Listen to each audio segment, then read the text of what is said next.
the specialness of a first book and stepping into the public world of writing for the first time. Scary, exhilarating, never to be duplicated. Around 1991, I discovered I couldn't have children naturally. A writing friend in the creative writing master's program at Concordia suggested to me that what I might give birth to instead would be a book.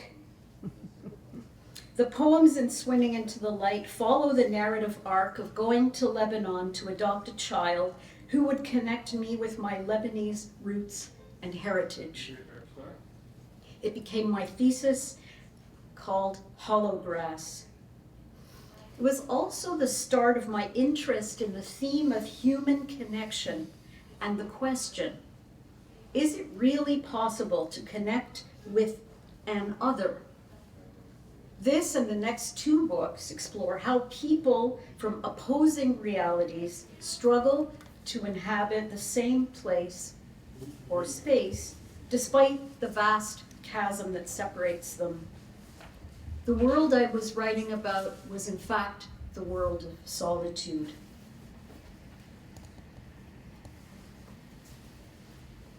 Infertility.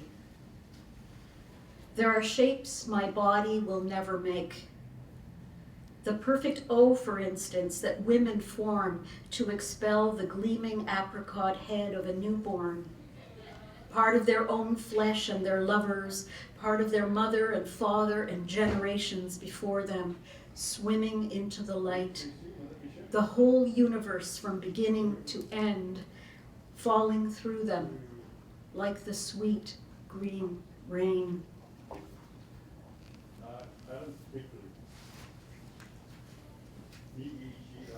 Now, when I was really worried about, am I going to have a kid? How am I going to have a kid? If I can't have a kid, I went to see a palm reader with a friend of mine who was into that. I wasn't into that, but I was sort of desperate.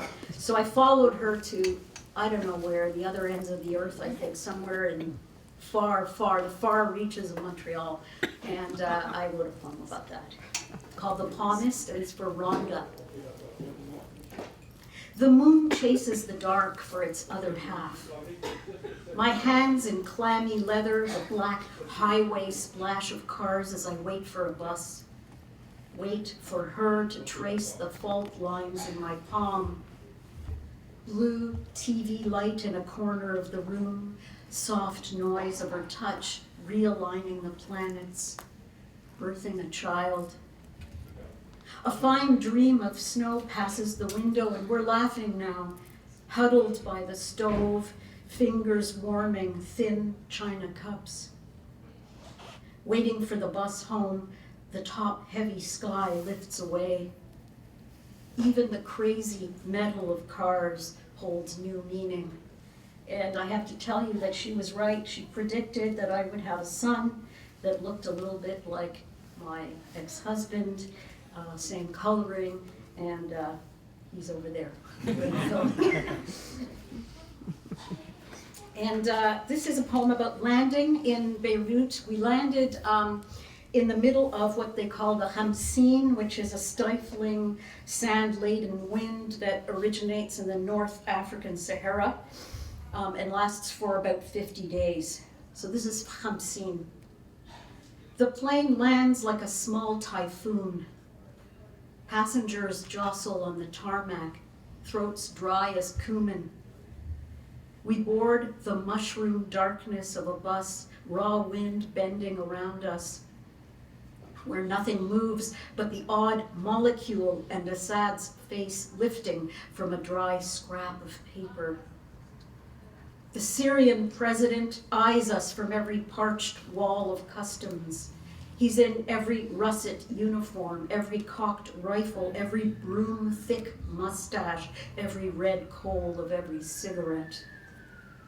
His earth-cracked lips heave and harden under the volcano of words. Somewhere in the desert, the small spine of a cactus shivers.